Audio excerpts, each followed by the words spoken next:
The sky was quiet that morning. There were no warnings, no strange lights, and no strange signals from space. But by noon, everything changed. A massive alien ship appeared above Earth. It was round and wide like a floating island, dark silver in color, and shaped like a smooth mirror. It didn't fire any weapons. It didn't send any threats. It simply waited. People across the world stopped what they were doing and looked up. News channels showed live footage, social media filled with pictures and questions. Governments tried to speak with the ship, but no one answered. For hours then, a message came, not a threat, but an invitation. They wanted to meet not just with leaders, but with people who represented different parts of Earth. That's how Tom was chosen. He was not a soldier. He was not a powerful leader. He was just a young man who worked as a language translator for the United Nations. He spoke 5 languages, kept quiet in meetings, and rarely stood out. But something in the alien message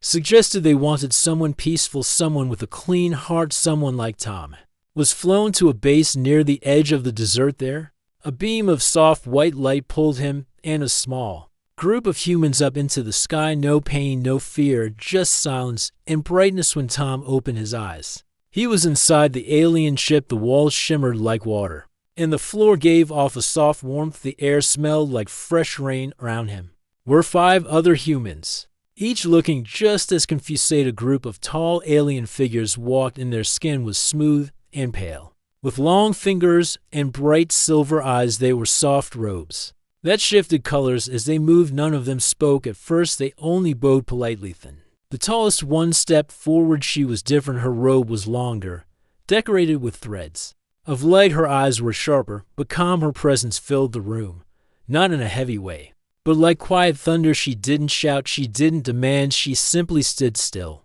and watched each human carefully. When her eyes reached Tom, she paused. A strange silence fell. Even the other aliens seemed to notice the moment. Then the tall woman spoke. Her voice was clear and smooth, like a calm river. Welcome to our ship, she said. I am Viraya, queen of the Chiral Empire. The group was led through the halls of the ship. Tom noticed that the walls moved slightly, like they were alive. Soft lights followed them, glowing under their feet. There were no guards, no weapons in sight, only peace. Viraya led the humans to their chambers. Each room had soft beds, food trays with fruits and liquids, and views of stars. Outside, Tom sat by the glass wall, looking at Earth below. It was strange to see it so small. He wondered why he had been chosen.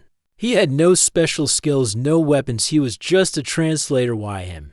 Hours passed. Most of the other humans had gone to sleep or stayed in their rooms. Tom couldn't rest. He stood by the window, watching the stars. Then he heard a sound behind him, a soft rustle of fabric. He turned and saw Queen Viraya standing at the door of his chamber. She was alone, no guards, no assistants, just her. She walked in slowly. Her silver robe moved like water. With each step, she stopped a few feet from Tom and looked at him quietly. He didn't know what to say. He bowed slightly, unsure if that was the right thing to do. You are calm, she said. Tom nodded. I guess I'm just trying to understand all this. Viraya tilted her head. You ask no questions. I have too many questions, Tom replied, trying to smile. I don't know where to start. She stepped closer, just a little. Her silver eyes searched his face, as if trying to see something deeper. Do you know why you are here? Tom shook his head. No idea. Because I chose you, she said. Soft light and blinked. He didn't understand. Why me? She didn't answer right away. She looked out the window, where Earth floated like a blue marble in space. My people believe in symbols, she said, in actions more than words. We have ended wars, but fear remains. We need something new to show our people what peace looks like. Tom frowned. And I'm part of that symbol. You are the center of it, she said quietly. She turned toward him again, and then, without warning, she stepped closer, close enough that Tom could see a faint pattern on her skin, not like tattoos, more like soft glowing marks that moved slowly beneath the surface. Her voice dropped to a whisper. Would you marry someone like me? Human Tom froze. His mind went blank. Had she really just said that? He stared at her, unsure if he had heard right. She was serious. Her face showed no joke, no trick, only truth. I don't know what to say, he said finally. She nodded once. You do not need to answer now. She turned and walked away, her steps as quiet as snow. The door closed behind her. Him sat on the edge of his bed, staring at the floor, his heart was racing. He thought this was a simple mission. Now the queen of an alien empire had just asked to marry him, and she didn't ask anyone else. She asked him outside the ship. The stars remained still inside. Tom felt like his world had turned upside down. Tom did not sleep that night. He kept thinking about the queen's words. Would you marry someone like me? Human. He repeated the sentence again and again in his mind. It did not feel like a joke. It felt real to Ralph. Next morning, the other humans gathered in the meeting room of the ship. They were served a warm breakfast by silent alien attendants. Everyone looked calm, but Tom noticed some nervous glances. Nobody else talked about the queen visiting their room. No one said anything about marriage or strange questions that made Tom wonder even more. Why him? Why had she chosen only him after the meal? A soft voice spoke from the wall. It was Varaya. She invited Tom to walk with her. Alana followed to guards through long halls. They didn't speak, only nodded when he asked questions. The doors opened to a garden. Yes, a garden inside the ship. Strange plants grew in glass tubes. Blue leaves shimmered like silk. Soft lights blinked on the ceiling like stars. Varaya stood near a small tree with white flowers. When she saw Tom, she smiled gently. You came, she said. I wasn't sure if you would. Tom stepped closer. I have questions, he said. I know why me. Varaya looked at the flowers for a moment before she answered. When our scouts first observed Earth, she said, they watched not just your weapons or machines. They watched your people. How they speak, how they feel, how they choose. Tom listened carefully. She continued, when I saw you during the first broadcast from your planet, I saw something different in your eyes. Not fear, not pride, just calm curiosity. Tom looked down. I'm just a translator, not a leader, not anyone special. That is why I chose you, she said. You are not chasing power. You do not wear a mask. You are honest. I need someone who does not play games. Tom sat on a nearby bench. So, this is a political thing. You want to marry a human to show peace? Varaya sat beside him. No. The council offered me others. Soldiers, speakers, even your world leaders. But I refused all of them. I chose for myself. And I chose you. Tom felt a strange heat in his chest. This was more than he ever imagined. He looked at her face. She was calm, no pressure in her voice, only honesty. But do I have a choice? Yes, she said. You are free. I will not ask again if you say no now. He stayed quiet for a long moment. Then he asked something he had not dared before. What would happen if I said yes? Varaya looked up at the glowing leaves above them. You would be taken to my world. You would walk beside me as we speak to my people, not as a symbol, but as a partner. You would be protected, taught our ways, and introduced to our customs. You would become part of something larger than any one person. Tom nodded slowly. And if I said no, then we return you home. No harm, no questions. The peace talks continue. And I remain alone. That last part stayed in Tom's mind. I remain alone. He could hear the sadness under her voice. Even if she tried to hide it. A few minutes passed in silence. Then Varaya stood. I will give you time, she said. I have spoken with the council. You may visit my world and see it for yourself before choosing. Stay as long as you need. Tom stood to. I think I need that. To see it, to understand better. She nodded and placed a hand gently on his shoulder. For a moment, neither of them moved. Then she walked away, leaving Tom under the strange tree with glowing flowers. Later that day, a small ship carried Tom away from the large mothership. He was not afraid. He looked out the window. As they traveled through space, in the distance, he saw a bright green planet with rings round it. It sparkled with light and color. That was Chiral, the home of Queen Varaya. As the ship landed, Tom saw tall towers with curved roofs, floating platforms, and gardens that stretched across the skies. The people walked slowly, peacefully, their long robes flowing behind them. No one ran, no one shouted.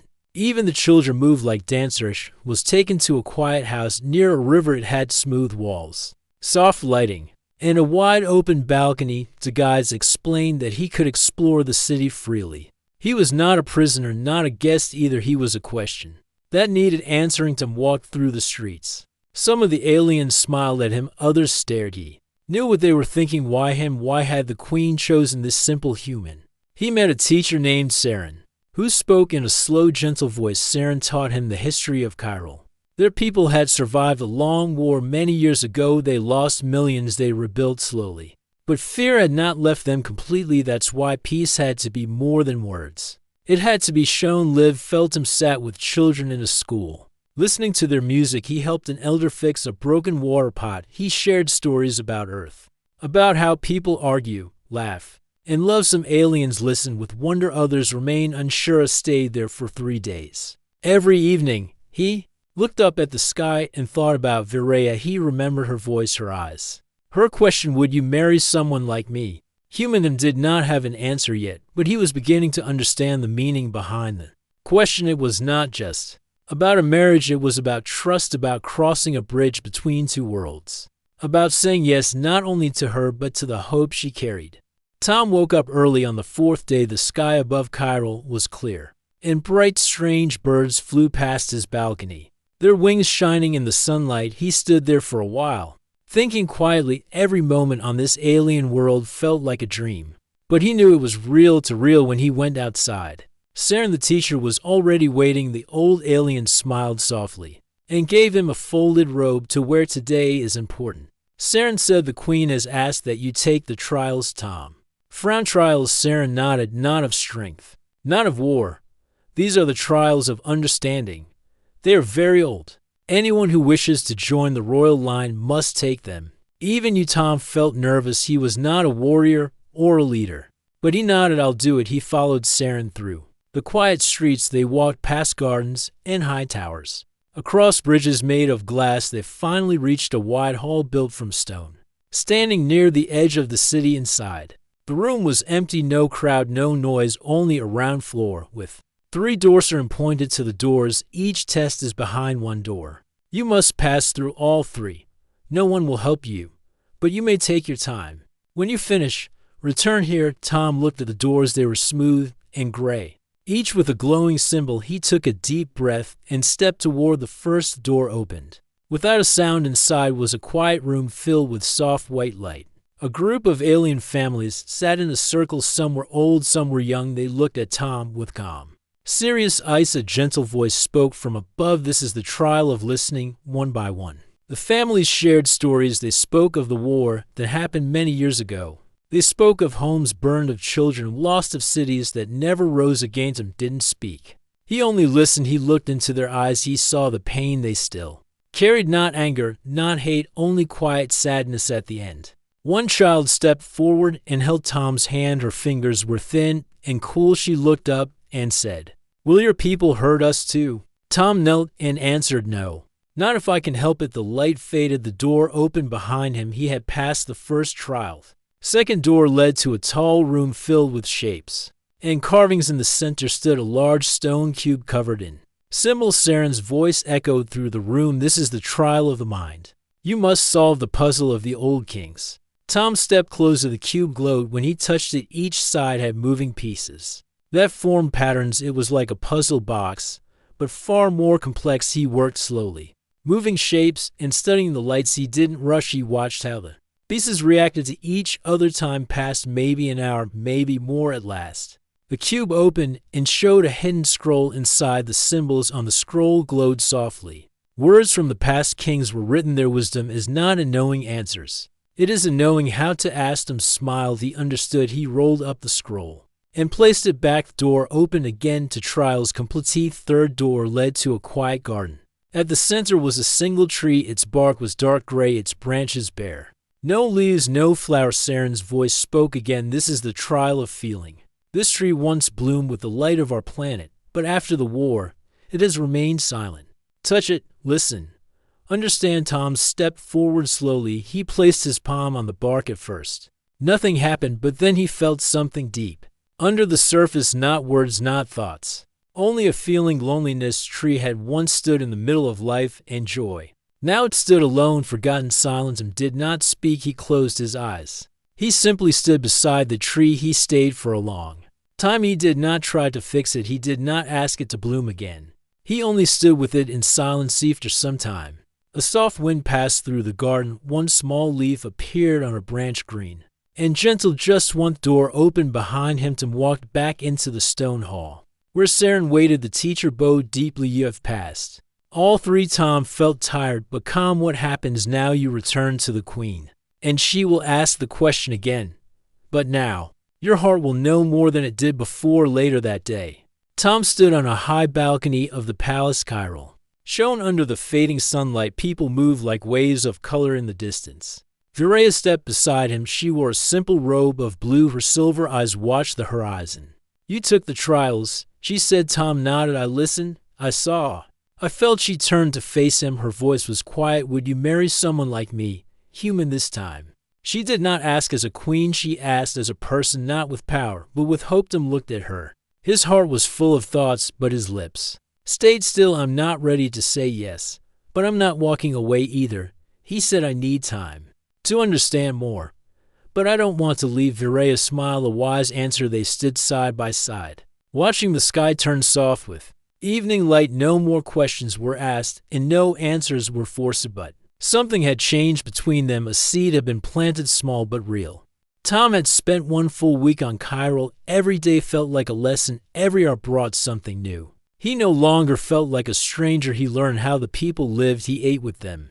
He listened to their music. He walked through the gardens and floated across their sky bridges. And every evening, he met Queen Viraya in the quiet courtyard behind the palace. They talked about their worlds, their memories, their worries. Viraya laughed more now. Her voice was softer. She stopped calling him human and started using his name. But peace did not last long. Goni morning, just as the sun began to rise, alarms rang across the city. Soft blue lights flashed in the sky. Tom rushed to the palace gates, where guards stood ready. Viraya appeared moments later, her calm face now tense. What's happening? Tom asked. Viraya answered without turning. A rebel ship has entered our space, one of the old war groups. They do not believe in peace.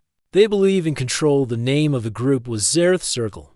They had refused the queen's rule years ago and had gone into hiding. Now they were back, and they were angry. Tim followed Viraya into the command chamber. There were tall screens showing the rebel ship in orbit. Messages blinked across the panels. The rebels sent one simple message: remove the human, or we remove you. Tim stared at the words.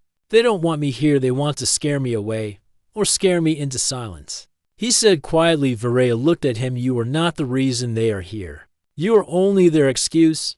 Their hearts were already full of fear and anger. Your presence simply made it rise faster. A loud voice echoed across the room. It came from the rebel ship. The leader of the Zareth Circle spoke with pride. You bring a human into our heart. You wear him like a ribbon. Is this what peace means? Now, Queen, kneeling before outsiders? Tom felt a sharp anger rise in his chest, but Viraya raised a hand. She stayed calm. She looked into the screen and replied, peace is not kneeling. It is standing side by side with open hands. You speak of strength, but your strength is hollow. You hide behind fear. The screen went dark. Silence filled the room. A general stepped forward. We must prepare our defense. Viraya nodded. Do it, but no weapons unless they attack first. Later that day, Tom stood on a tower with Viraya. He looked up at the rebel ship floating above their skies. I can leave, he said. If I go, maybe they will back off. Viraya turned to him. Her eyes were sharp. No, they will not stop. Even if you leave, they will find another reason. This is not about you. This is about the future. About whether we let fear control our steps. Tom nodded slowly, but deep inside, he felt helpless that night. He could not sleep. He walked through the city alone. The people were quiet, but watchful. Some greeted him, some looked away. He understood. Not everyone wanted him there, not yet, but he still believed in something stronger than fear. Returned to the palace and found Viraya in the quiet chamber of stars. It was a round room with no roof, just open sky above. I want to speak to the council, Tom said. Viraya looked surprised. Why? Because maybe they need to hear a human voice. Maybe they need to know why I stayed. Maybe they need to see that I'm not here to rule or take or change their world. I just want to be part of something honest. Viraya looked at him for a moment, then gave a small nod. I will call the council tomorrow. The next day, the High Council gathered in the Hall of Light. There were 12 members. Each wore a cloak of silver. Their faces were calm, but their eyes were full of questions. Tim stood in the center. No guards, no guides, just him. Took a deep breath and spoke. I come from a world that has seen war. Many wars. We fought each other for land, for power, for fear, sometimes for nothing at all. I know what fear does. It eats trust. It breaks voices. But I also know what hope does. It builds bridges. It creates new paths. He paused. I didn't come here as a leader. I didn't come here as a hero. I came because I was asked, and I stayed because I saw something worth believing in. Your queen believes in peace, and I believe in her. There was a long silence. Then one elder asked, would you die for her? Tom thought for a moment, then answered yes, but I'd rather live beside her and help her live. To the council said nothing more, but their silence felt soft. Virea met him outside the hall. You spoke well, she said. I spoke honestly, he replied. That evening, the sky turned dark. The rebel ship moved closer. Everyone prepared for the worst. Then a sound ripped through the air. A sharp blast shook the palace walls. Smoke rose from the northern tower. The rebels had struck him. Ran with the guards. He saw fire and broken stone, but something else caught his eye. A drone, small and fast, flying directly toward Virea. Without thinking, Tom jumped forward. He pushed her down. The drone exploded in the air. The blast threw them across the floor. When Tom opened his eyes, he saw Virea above him, her face pale, her hands pressed against his shoulder. You're hurt, she whispered. Whence? Just a scratch. Guards surrounded them. He was pulled up and taken to safety. That night, lying in the healing chamber, Tom closed his eyes. Everything felt heavy, but he heard one voice in his memory. Would you marry someone like me? Hugh Manch hadn't asked again, not after the trials, not after the speech, not even after the blast, but knew the question still lived between them. It didn't have the answer yet, but his heart was getting closer. The attack left the palace shaken. Walls were cracked, guards were injured, and fear grew like a shadow across the city. Tom recovered slowly in the healing chambers. He wanted to see Virea, but for days she was busy with the council and the people. He heard whispers in the halls. Some were kind, others were cold. Some said he was a traitor, others said he was a symbol of hope. The divide was clear. Virea carried a heavy burden. She could feel the eyes of her people watching her every move. Some wanted her to step down. They said a human could never truly join the royal line. Others supported her, but even they were unsure. In evening, Tom found Virea alone in the palace gardens. She looked tired. Her silver eyes were softer than before. Tom sat beside her on a bench. Under glowing trees. The council is divided, she said quietly. They do not trust this union. They see me as weak for choosing a human. Tom took her hand gently. Sometimes strength is not loud, he said. Sometimes strength is quiet. In the choices we make when no one is watching. Virea smiled faintly. You always speak in riddles, he laughed softly. Maybe that's because I don't have the answers. They sat together as the stars came out for a moment. The weight of the world felt like earth. Next day, Tom decided to leave the palace for a while. He wanted to see the people without guards or ceremony. He walked through busy markets filled with alien goods. He spoke with shopkeepers and farmers. He visited families who told him stories of loss and hope. Some greeted him warmly, others stared and turned away, but Tom did not mind. He listened and learned. In one small village, he met a woman named Mira. She was strong and kind. She told Tom how hard it was to trust after the war, but she also believed in the queen's vision. Your presence is strange here, Mira said, but it brings something new, a chance to heal. Tom nodded. I want to help, but I don't know how. Mira smiled. Just stay honest. That will be enough. Tom returned to the palace with new hope. He shared stories of the people with Virea. She listened carefully. Together, they planned how to bring their worlds closer. Only afternoon, a messenger came with news. The rebels were gathering forces near the border. They wanted to strike again soon. Virea called the council to meet once more. Tom stood beside her as she spoke. Fear has divided us, she said, but we cannot let it win. After the meeting, some council members approached Tom. One older man spoke with respect. You have courage, he said, but do you have loyalty to Cairo? Tom looked him in the eye. I have loyalty to peace and to the queen who fights for it. That night, Tom and Virea met in the palace courtyard. She took his hand. Thank you for standing with me, she said. I don't know what the future holds, but I do know I want you by my side. Tom smiled. For now, that is enough. The question still hung between them. Would you marry someone like me? Human. But for the first time, Tom felt the answer coming, not in words but in trust. The day of the ceremony arrived. The palace was decorated with soft glowing flowers. Silver ribbons hung from the tall windows. Aliens dressed in fine robes filled the grand hall. Excitement and nervousness mixed in the air. Tom stood in a simple robe, given to him by Veraya's attendants. He looked at his reflection in the polished floor. He did not feel like a prince. He felt like the same man who had arrived weeks ago, but now, with a new weight on his shoulders, Veraya appeared at the top of the stairs. Her silver robes shimmered under the light. She looked calm but strong. Her eyes searched for Tom's when they met.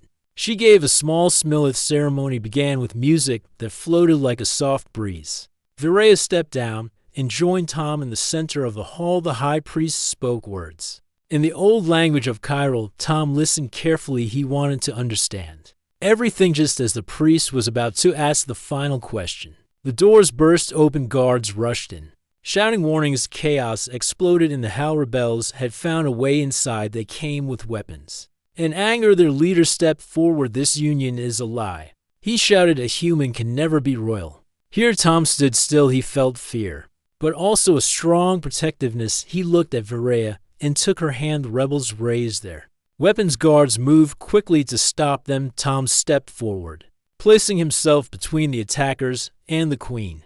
He shouted, "Stop! This is not the way." A flash of movement. One rebel fired a small blast toward Veraya. Tom pushed her aside just in time. The blast hit the wall and exploded into sparks. The hall was filled with noise. People screamed and ran. Guards fought the rebels. Tom held Veraya close as the danger passed. When the last rebel was captured, silence returned. Tom was hurt, but not badly. Veraya looked at him with deep gratitude. "You saved me," she whispered. "I could not have done it without you." Tom smiled weakly. "We protect those we care for." The ceremony was canceled, but something new was born in the hearts of those who witnessed the fight. The people saw the bond between Tom and Veraya. It was no longer a symbol or a question. It was real. Later that night, Tom lay on a soft bed in the healing chamber. Veraya sat beside him, holding his hand. She looked at him with quiet eyes. "You don't need to answer the question anymore," she said softly, "but I want to know." Tom looked at her. His heart was full. "I will," he said. "I just need more time." They stayed like that until the stars faded into morning light together, not just as queen and human, but as two souls crossing the space between worlds. Days passed slowly after the failed ceremony. Tom's injury healed, but the memory of that day stayed sharp. The palace was quiet, but the city outside buzzed with whispers and questions. Many wondered if Tom would ever say yes, if the queen and the human could truly stand together. Tom spent his days with Veraya. They walked through gardens, talked under the stars, and met with people who began to accept their bond. He learned more about Cairo's history, its hopes, and its fears, and he shared stories of Earth, of its mistakes and its dreams. In morning, the queen called Tom to a small chamber filled with light. She held a simple ring made of silver and blue stone. "This belongs to my family," she said softly. "I want you to have it, not as a symbol, but as a promise." Tom took the ring carefully. He looked at Veraya, her eyes shining with hope and trust. People of Cairo began to change. Stories of the human who saved the queen spread through the cities and villages. The rebels grew quieter. Peace talks continued. New leaders rose, who believed in unity. The wedding was not grand. It was small and simple. Only close friends, family, and trusted allies were there. No loud music, no shining crowns, just two people standing side by side. Veraya took Tom's hand. Her voice was steady. "Do you accept me as I accept you?" Tom smiled, feeling calm for the first time in weeks. "I do." When they exchanged the rings, a soft light filled the room. It was not magic, it was hope, a hope that two different worlds could find a new way. After the ceremony, Tom and Veraya stood on the palace balcony below them.